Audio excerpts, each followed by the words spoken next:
Playboy Hugh Hefner has died at 91. We'll examine how the Playboy philosophy transformed America. Then Ariel Davidson, Zoe Rachel, and His Eminence Paul Bois join the Panel of Deplorables to discuss sex, half-naked lady football players, and President Trump's partial birth abortion ban. Finally, the mailbag, in which I am accused of idolatry and clear up much religious confusion. I'm Michael Knowles. This is The Michael Knowles Show.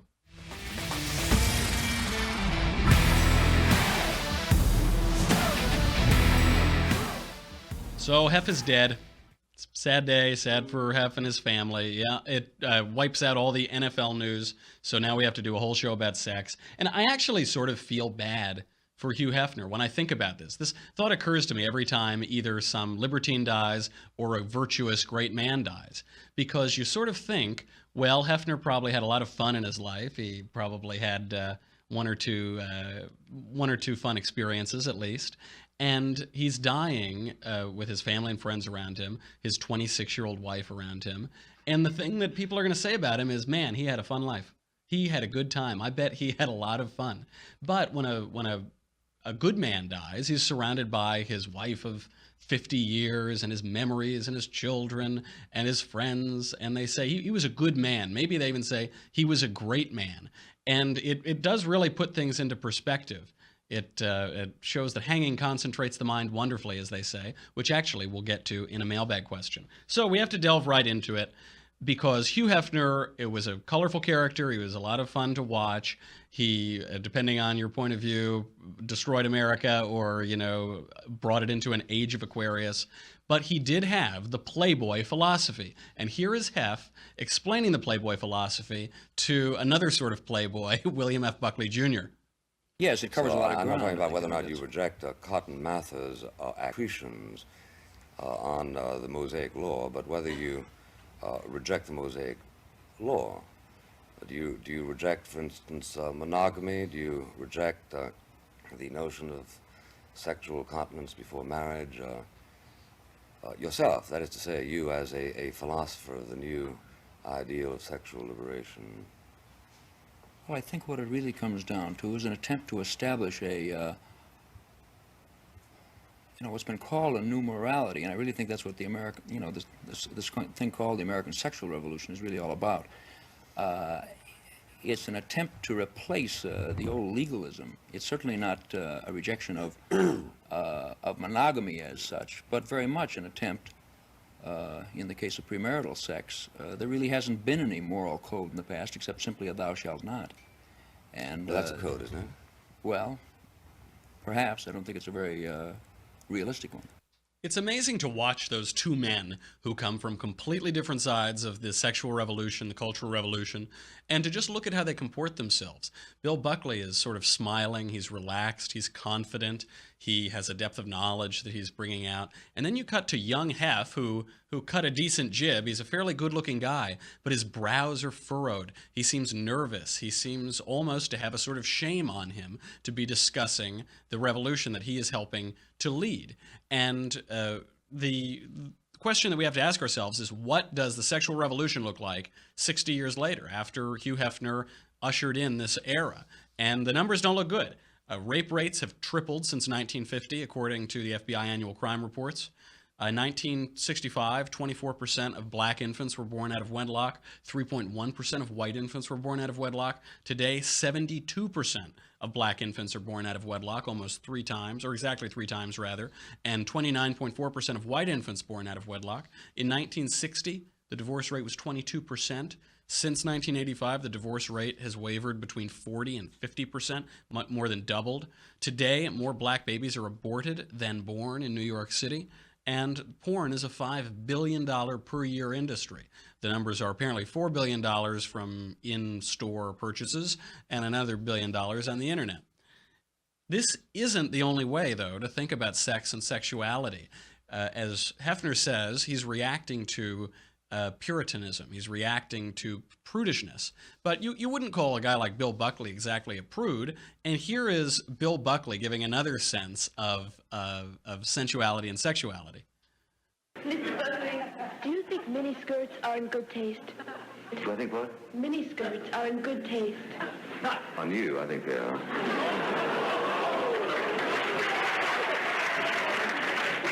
Your legs are in good taste. Good legs. I never would have figured you for that kind.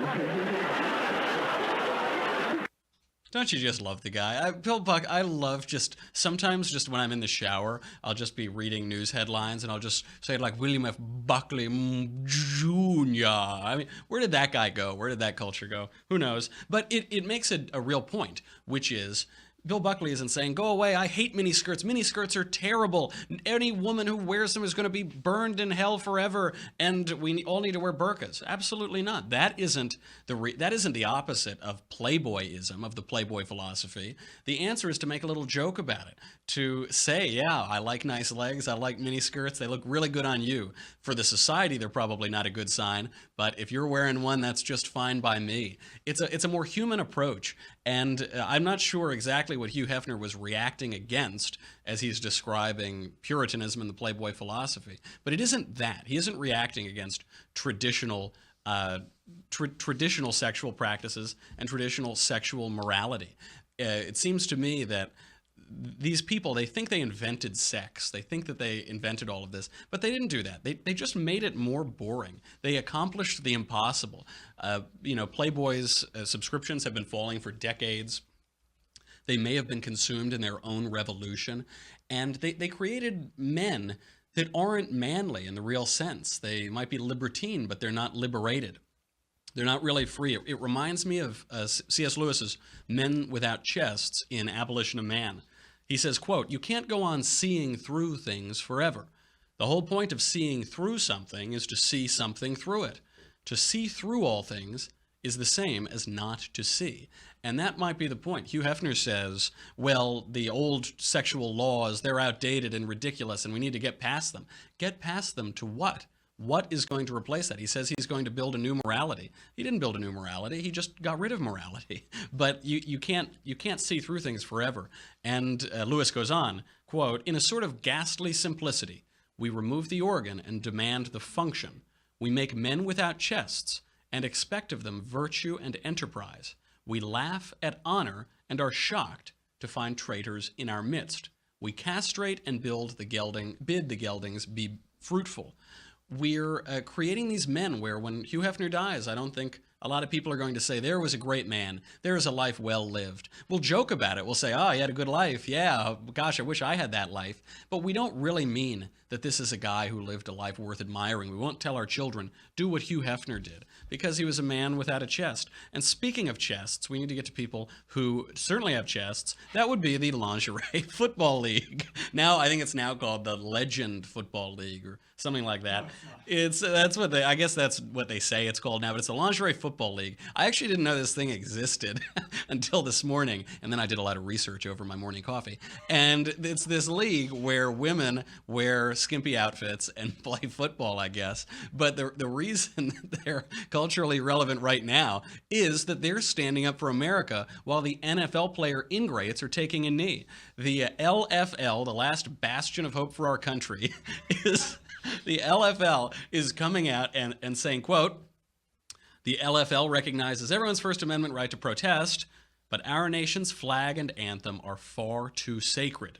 Quote, too many fellow Americans have made the ultimate sacrifice so that our flag and anthem continue in all its majesty." Well done, ladies. A great show for America. Really appreciate you. With that, we have to bring on our panel of deplorables. I was thinking today, for this show, which is all about sex, I figured that we should do an all-female panel. They've told me absolutely not. HR simply will not be able to handle the complaints that come in. So instead, we brought on one female, Ariel Davidson. We have on Zoe Rachel and His Eminence Paul Bois. Everybody, thank you for being here.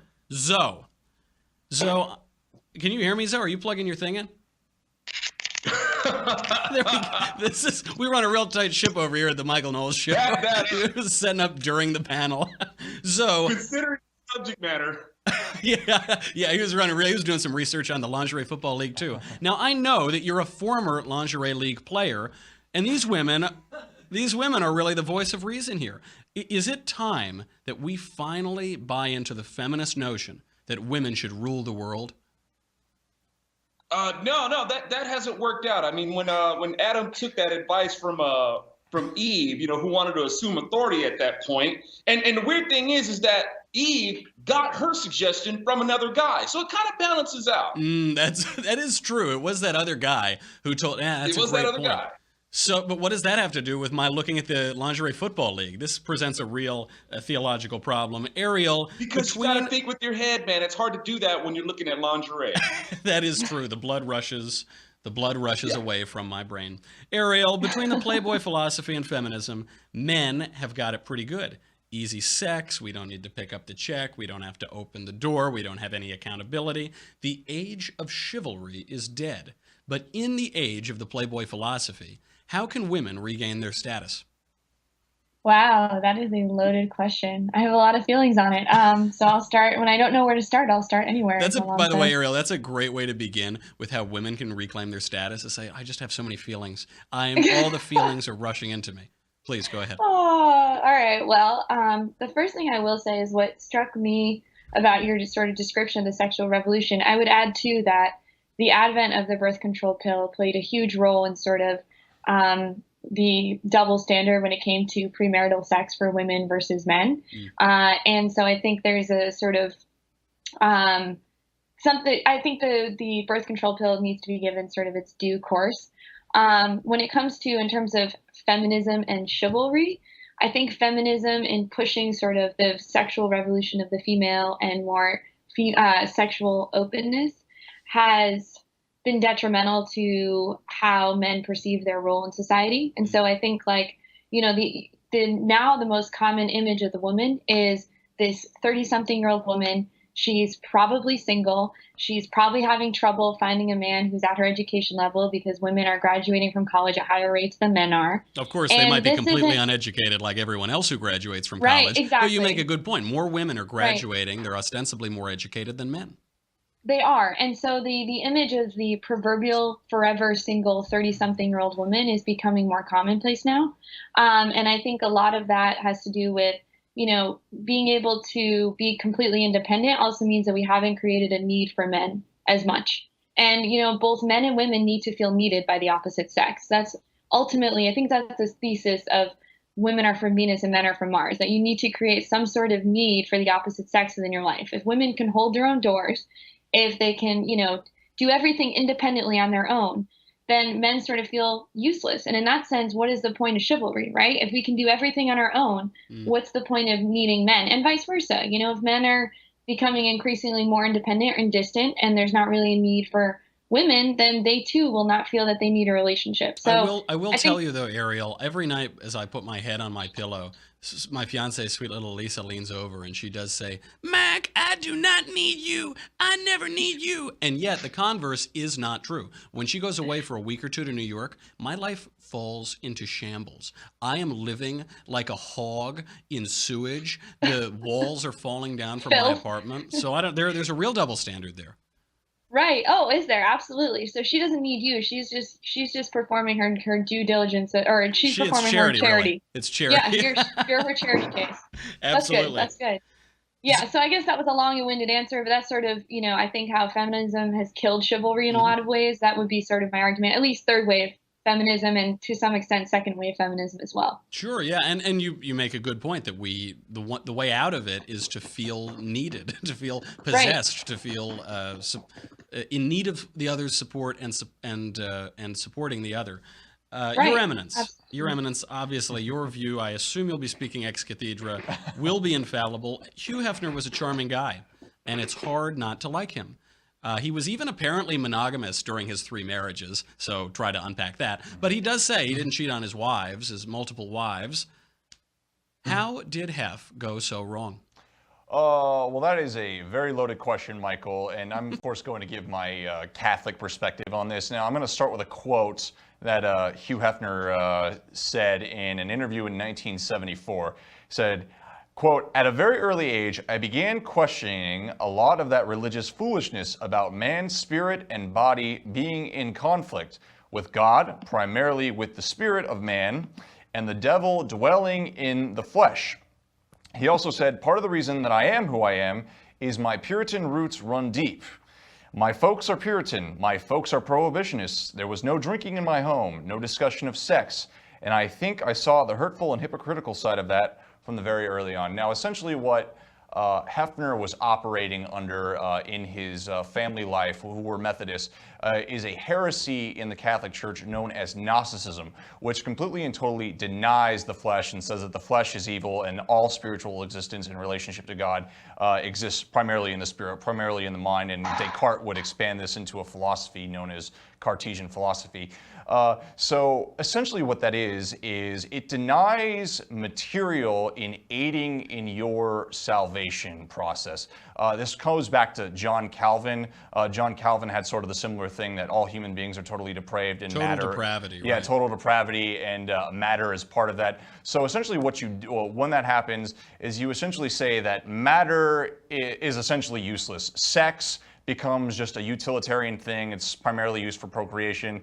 It's no longer about the bonding and man and wife coming together in multiple different ways, spiritually, physically, and partaking in the joy of that, which also produces a child. It rejects things like music, creating beauty, creating beautiful churches. So you think that he's reacting just from one complete extreme all the way over to the other extreme. Exactly, yes. They're two sides of the same oppressive coin. And you know, Norm Macdonald made this point once. I think it was on some comedy album of his. He said, scientists say that men think about sex every 1.5 seconds. And that he knows that isn't true because, you know, he knows what he's thinking about. And he knows the precise amount of time that men think about sex, which is every once in a while. And there is this, it seems to be people say, like, either we're just completely sex obsessed, we have to just everything has to be concupiscent and lustful and sexy, or we need to like all throw on potato sacks and whip ourselves whenever we have an impure thought. And obviously both of those are ridiculous. Yes, of course. And, you know, I mean, unfortunately, you know, puritanical values have been a part of American culture for a very long time. I mean, you know, Great Grandpappy's Knowles, you know, Four Guys on the Mayflower, they were pretty religiously zealous. Yes, I mean, it got so extreme. I mean, we had, of course, like in the 1950s, I mean, in I Love Lucy, they couldn't use the word pregnant. You couldn't show a married couple I don't use it. On this show, you say enceinte, thank you very much. You couldn't use the word pregnant. I mean, there were lots of things that it goes to an extreme, and when you create that extreme, you create a whole entire another extreme, and it's out of balance. And unfortunately, part of me says that if we ever get it back, it will just go back to another puritanical extreme, and it's something that also infects the Catholic Church. There are people in sects like the SXPX where they talk about when they have sex with their spouse, it's like they just like they make sure all the clothes are on, and you can't like ever enjoy more than it. 2 minutes and it's a sin. Yeah, exactly. I know, I've read the books. You know, I'm just confused by the homonyms sex and sex.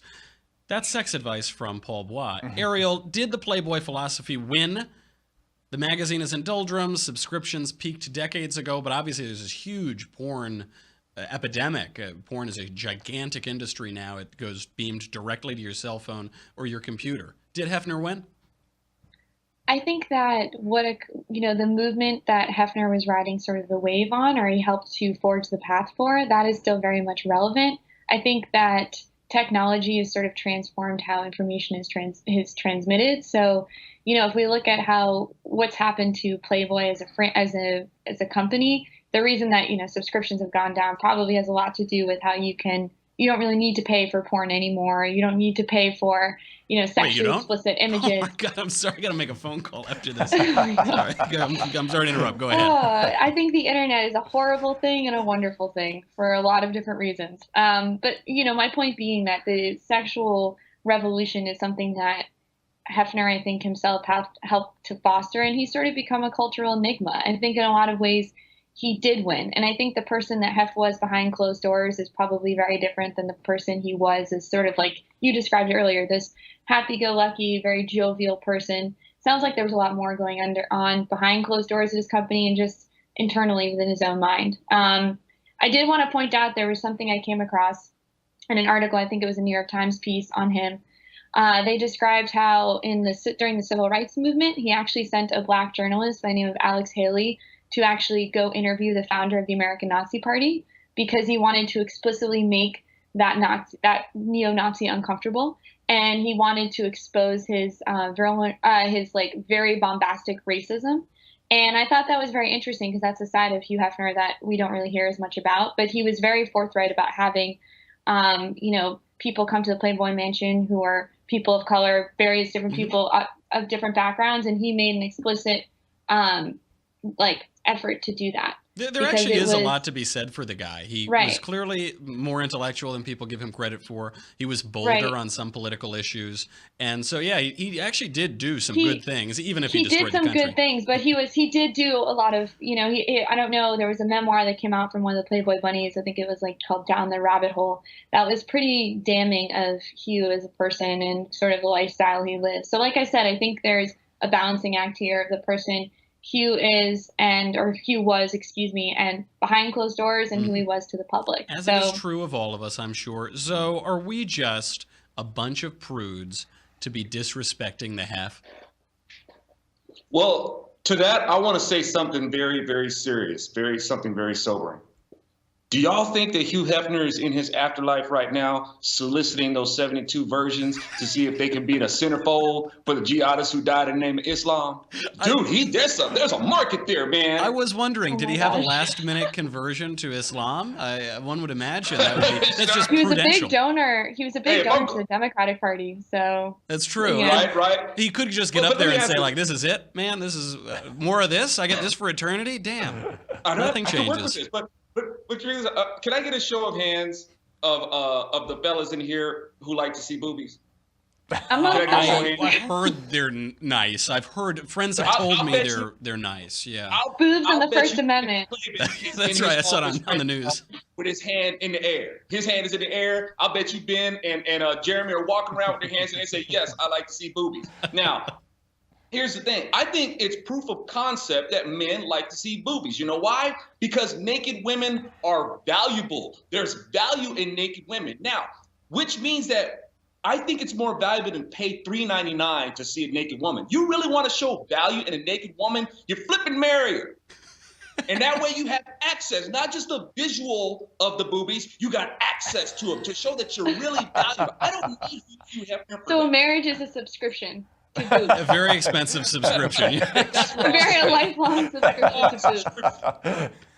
Well, Zoe, that's the Zoe revolution. We're going to have the Zoe philosophy to follow the Playboy philosophy, a very good one. Now, in related news, we have next week, the Congress will vote on the Pain-Capable Unborn Child Protection Act. This act came up in 2015. It was shot down. Now President Trump says it is a high priority for him to sign the bill, pass it into law, and protect and ban late-term abortions so that he can protect these unborn babies. Now, I think we're all probably happy about the content of the law, but it does raise a federalism question. Ariel, should we be passing these laws at a federal level, or should we leave it to the states? That's a tough one for me because I'm someone who is adamantly pro-life, especially when it comes to issues like the partial birth abortion. I am in favor of passing this on a federal level, and I'll tell you why, because I don't think there's any murky gray area when it comes to sort of what a partial birth abortion is. I'm not going to go into detail and spare our viewers, but needless to say that it is something that is violent. It is gruesome. Ariel, I'm just sorry, because I was reading about this on Everyday Feminism. A partial birth abortion, that's when you just take out a slight little sac of cells that's a part of the mother through a completely clinical and normal procedure? No, not at all. That's not it? No. Oh, in fact, you can, yes, I know, horrible. Basically, if you are a woman, you give partial birth to the fetus or the baby. Let's call it baby for what it is. Yeah. You give birth to the baby. It's basically half out of your body, and at which point they are allowed to murder the child as it is halfway out of your body. But if the mother doesn't want it, then it's not murder, right? That's how. Right, I think that's right. Well, life what is Aristotle talks about in the Ethics. I don't remember. Right. Life is subjective, right? So it's whatever you decide life to be. That's the mystery of life, as Sandra Day O'Connor would say. It's so, right. So what bothers me about it is I don't think there's any gray area when it comes to this. I think this was a good call, and I support Trump in supporting this. I think we're one step closer to creating an agenda that is much more hostile to abortion. I think what's happened, at least on the left end of the spectrum, it's sort of become a cause of celebration. And I think it's disgusting. I think it's morally reprehensible. And I applaud Trump for supporting this ban. I just would like to see it actually happen, because in terms of defunding Planned Parenthood, that hasn't happened yet. We've yet to see that happen. And so, this is one step closer to showing that Trump is actually going to follow through in some of the things he said during his campaign. He has to walk the walk. And one point on the word fetus, people on the left, they always try to draw a distinction between a fetus and a baby. Just as a matter of language, the word fetus means offspring. So a human fetus is human offspring. It comes from Latin. For some reason, they think it means, I don't know, like unicorn or something. But it does mean offspring. There's no difference between those words. So Democrats defeated this bill 2 years ago. Do the Democrats really believe that being the party of killing sentient, nascent human life is a winning campaign platform? Well, convenience is popular, and when it comes to Democrats, that's what they're all about. A majority rule, and you get a majority by things being popular, and a popular thing is convenience. So of course it's going to do well, for lack of a better word, for them politically to be opposed to something like that. But if I may, can I answer a question? The question about whether this should be handled on a federal level or the state level? Absolutely not. No way. Yeah, I'm sorry. Go ahead. Please, listen. It's very simple. We have a supreme law of the land, and we all have to live under it. And we all have the right to life, liberty, pursuit of happiness. You can't make a decision on this on state level. This isn't even a question of it should be in court or not, because you're taking the court to deprive somebody of their right to live. That's not something that the court would be like, what? We're not going to do a hearing on that. That's ridiculous. So even on a state level, if the state decided to make it legal, then the federal government has the right to come in and say, actually, no, you're imposing on somebody's right to live. That is when the government is supposed to be involved. I think we're all limited government people here. Yeah, absolutely. But the objective of government is to protect our God-given rights. So should this be a question of being a state? No. And the most fundamental right is the right to life. So if you don't have that, then you can't have a limited government. Can't have the rest without them. Right. Paul Bois, this is definitely a step in the right direction. Yes. But what about all those unborn babies who are aborted before they are capable of feeling pain? Do you think, as a matter of politics or morality, that conservatives should fight this abortion fight later on in second, third trimester where there is broad support for banning abortion? Or should conservatives be logically consistent and say we just need to outlaw abortion, overturn Roe v. Wade, human life is sacred from the beginning? Yes.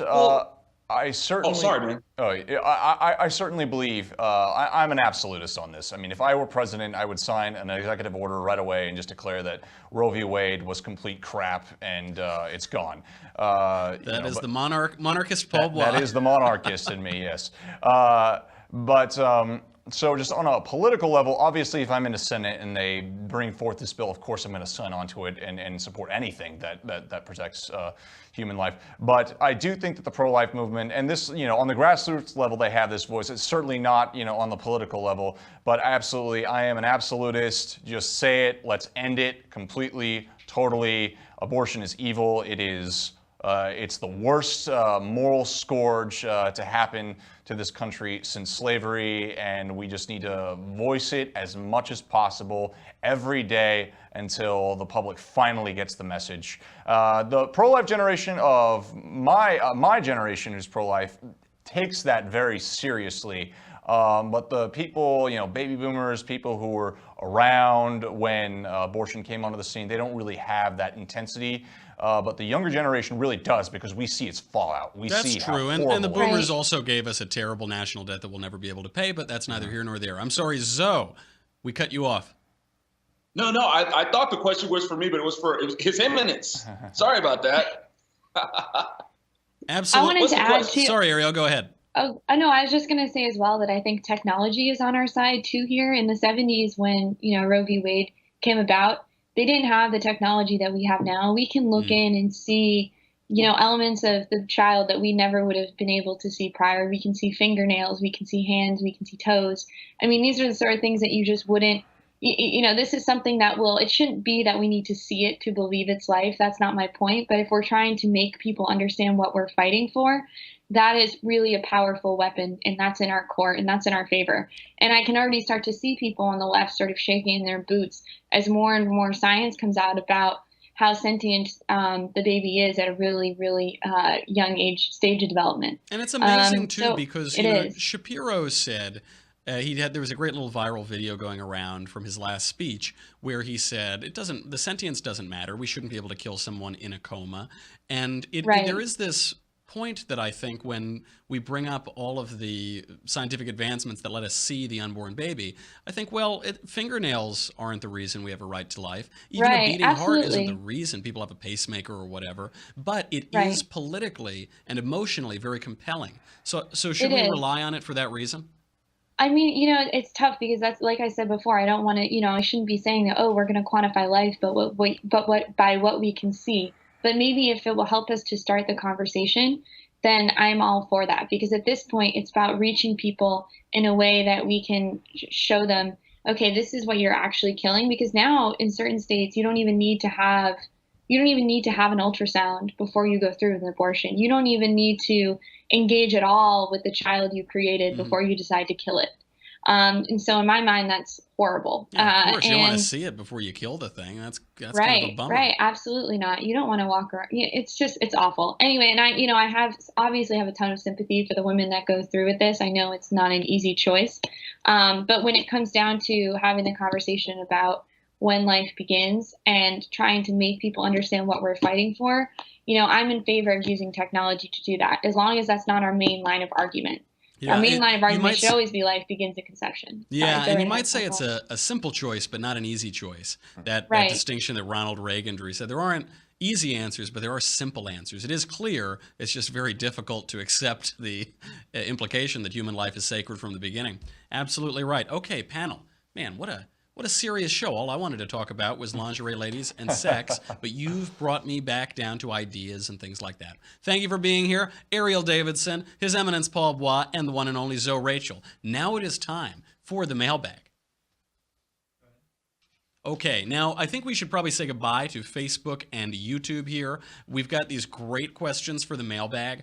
We have, I'm accused of idolatry and Catholic idolatry at one of them, so we'll be answering that. But you cannot see it unless you go over and subscribe at thedailywire.com. I know you really want, but I'm sorry, it's not up to me. We thank everybody who's a current subscriber. They help us keep the lights on. For the rest of you, it's $10 a month, $100 a year. And what do you get? You get no ads on the website. That's very helpful. You get my show. You get the Andrew Klavan show. You get the Ben Shapiro show. Yeah. So what? But guys, come on. You get the Leftist Tears tumbler, the indestructible Leftist Tears tumbler made from crushed up and hardened, reinforced bits of Steven Crowder mugs. It is housing wonderful vintages this year. We have NFL players. We have George Clooney. We have Hillary Clinton. Every single one of her tweets fills up a full tumbler full of delicious tears. So go over there right now, dailywire.com. We'll be right back.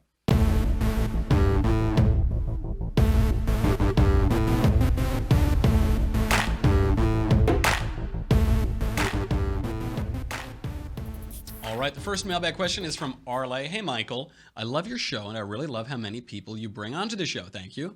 A recent poll showed that over 60% of Trump supporters say that they will support anything that Trump says. Does this poll worry you? Why or why not? It does worry. I'm really worried about the other 40%.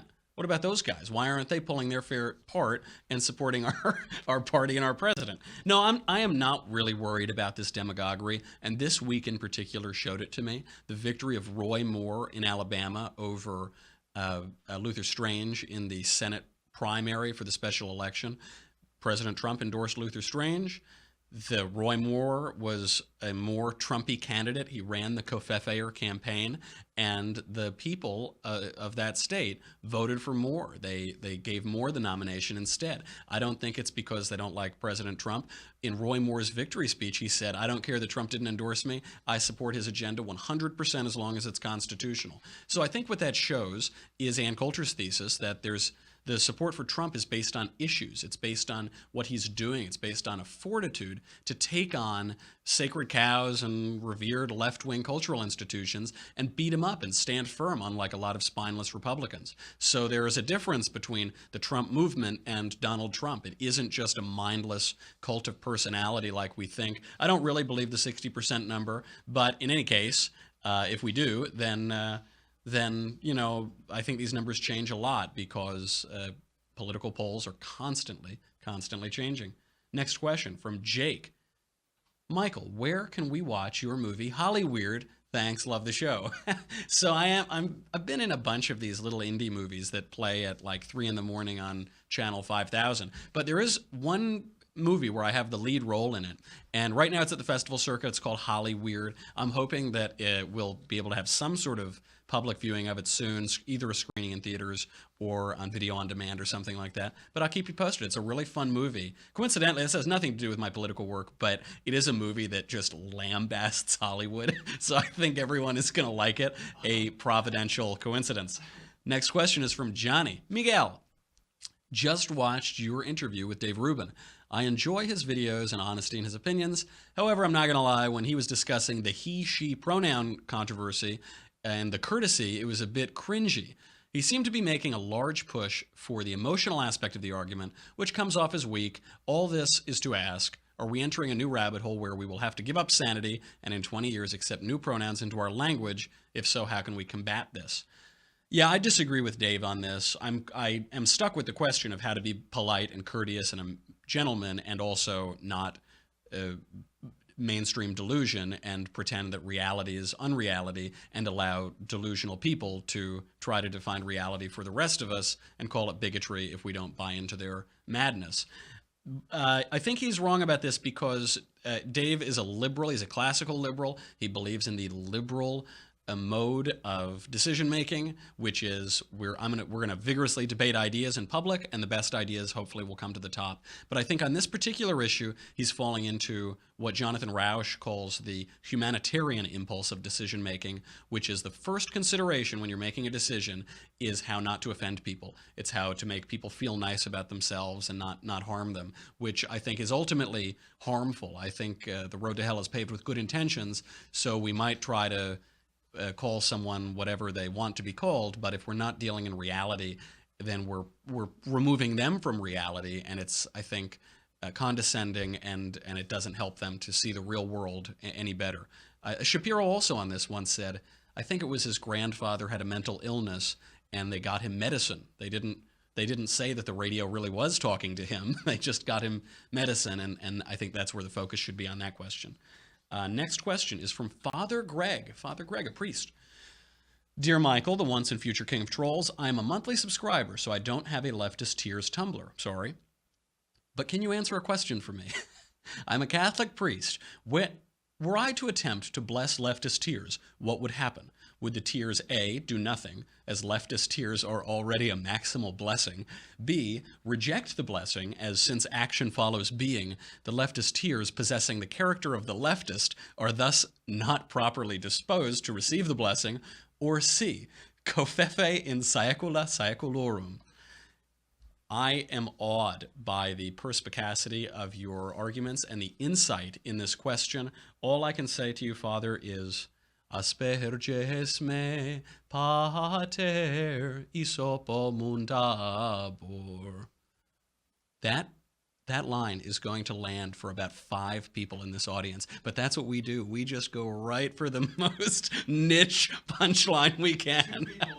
2 people were laughing at that. Joseph, Michael, I wanted to know your stance on the death penalty, what your stance on the death penalty is as a Catholic. I'm also Catholic, but I keep getting told some of my friends with the same faith that we should never take the lives of criminals unless not doing so threatens the security of others. What do you think? I think that's total bunk, man.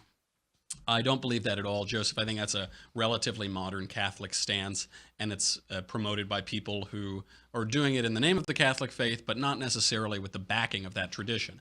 Obviously, St. Paul says that the civil authority has the right to do whatever it pleases, basically, whatever it does lawfully. And the Catholic Church, the Catechism acknowledges that the death penalty is not an intrinsic evil and that it is rightly part of the state's authority. It says later that, quote, today it would be rare if practically non-existent because there is less threat of these criminals going back out and killing people. We can keep them in these expensive institutions, which to me seems more cruel and unusual than killing them. Father Rutler, whom I often cite, points out in a wonderful column called Hanging Concentrates the Mind, quote, as a highly unusual insertion of a prudential opinion in a catechetical formula, it would seem to be more mercurial in application than the doctrine of the legitimacy of the death penalty. It's a little rare and it's a little strange that in the catechism they offer this opinion about when it would be used or wouldn't be used, and so one wonders what the status of that is compared to the clear statement that the civil authority has the right to kill people. Rutler also points out the medicinal benefits of capital punishment. Dr. Johnson famously said, depend upon it, sir, when a man knows he is to hang in a fortnight, it concentrates his mind wonderfully. And the health benefit of being killed by the government is, of course, that the criminal can focus his mind. He can think of eternal things, and the condemned have a frame of mind to die in a state of grace. So, yeah, I support the death penalty. I don't think the Catholic faith condemns it, and you should go right on considering that the civil authority has the right to exact justice, a topic that is largely missing from our criminal justice system and criminology today. From Raymond, another Catholic question, but this one's pretty good. Michael, since you're a Catholic, allow me to ask this. Why do y'all worship false idols? I know the candle burning is from African voodoo, but saints elected by men. Mary isn't divine. You can't gain admission to heaven through your works. You do good works because you are godly and saved. Why do you call priests father? They're not your father. God is the father. Then you have an earthly father, but priests aren't him. Sounds pretty contrary to Christianity. I don't know if Raymond is just some arch-Catholic who's trolling me with this letter, but maybe not. There's a lot of confusion about the Catholic faith. I think that's why the majority of the mailbag questions are about that. So let's go through all of your objections, Raymond, and I will dispel your confusion. Beginning with candle burning as some part of African voodoo, the fluorescent light bulb is a relatively new invention. For most of history, everybody, every place used candles to light the way. And by the way, candlelight gives off a much more beautiful light than does Al Gore's stupid light bulbs with mercury in them. So I think the candles are fine. I don't think it's confined to African voodoo. I think it's the way to illuminate the world, other than the sun and the Son of God. Saints are not elected by men. That's absolutely true. Very often people say, well, Catholics worship saints and that's idolatrous or polytheistic or something. Saints are those who have everlasting life in Christ. Saints are referred to in many instances in the Bible, and the Church acknowledges that certain people are saints through a process called canonization. So that's not all the saints. There are more people in heaven than the Church has called saints, but some we know are in heaven. And the way we know this is because of the magisterium of the Church. That is based on a number of scriptural instances, but in particular, Jesus says to Peter, you are Peter, and on this rock I will build my church. Whatever you bind in heaven, whatever you bind on earth will be bound in heaven. Whatever you loose on earth will be loosed in heaven. You have the keys to the kingdom of heaven. So there is an authority that Christ is giving to Peter and then to the apostles to have some say and to bind and to loose and have the keys to the kingdom of heaven. So by definition, saints have everlasting life. We ask saints to pray for us. Now, sometimes people say, well, you're praying to the saints, you're worshiping the saints. That isn't the case. We ask people to pray for us all the time. We go in and we say, hey, Bob is having surgery next week. Can you pray for us? Hey, I'm going through a rough time. Please keep me in your thoughts and prayers. What you're asking for is a sort of intercession, but you're asking it to regular old fallen crummy people. You're asking me to pray for you. I'm not even Catholic. I know. I'm praying for Marshall, really, for many reasons, not just his heresy. And so why would you be comfortable asking Joe Schmo to pray for you, but you're not comfortable of asking people that we know have life? By definition, they're alive. They're the people who are living. They have everlasting life. It doesn't seem to make a lot of sense to me. I think it's just a misunderstanding of what it means to pray. Next point Raymond has is Mary isn't divine. That's true. The Church has never said Mary is divine. Sure, we agree. I think that's a straw man. You can't gain admission to heaven through your works. That's also right. The church has never held that you can gain admission to heaven through your works. The church has actually explicitly condemned this as a heresy. This was a 5th century, or it was a heresy developed in the 5th century by Pelagius, the Pelagian heresy. Why do we call priests father? Only God is the father, and if we call anyone else other than our daddy's father, then that's diminishing God. I don't see any scriptural basis for this at all. The Bible is replete with examples of people being referred to as father who are not literally the parents of children, but who are in positions of spiritual authority and responsibility. Just to go through a few, in Genesis 45:8, so it was not you who sent me here, but God, and he has made me a father to Pharaoh, and lord of all his house, and ruler over all the land of Egypt. That's Joseph. In Job, I was a father to the poor, and I searched out the cause of him whom I did not know. In Isaiah, in that day I will call my servant Eliakim, the son of Hilkiah, and I will clothe him with a robe, and will bind a girdle on him, and will commit authority to his hand, and he shall be a father to the inhabitants of Jerusalem and to the house of Judah.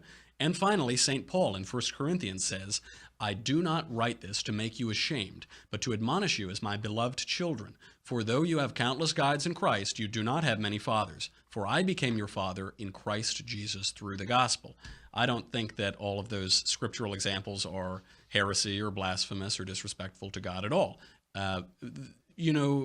One aspect of this where it ties back to politics is I reject ideologies per se. Obviously, we indulge them a little bit, but the one thing I know about ideologies is that they're not true. The reason that ideologies are not true is because they're rationalized abridgments of tradition, of reality. They can't possibly comprehend all of reality.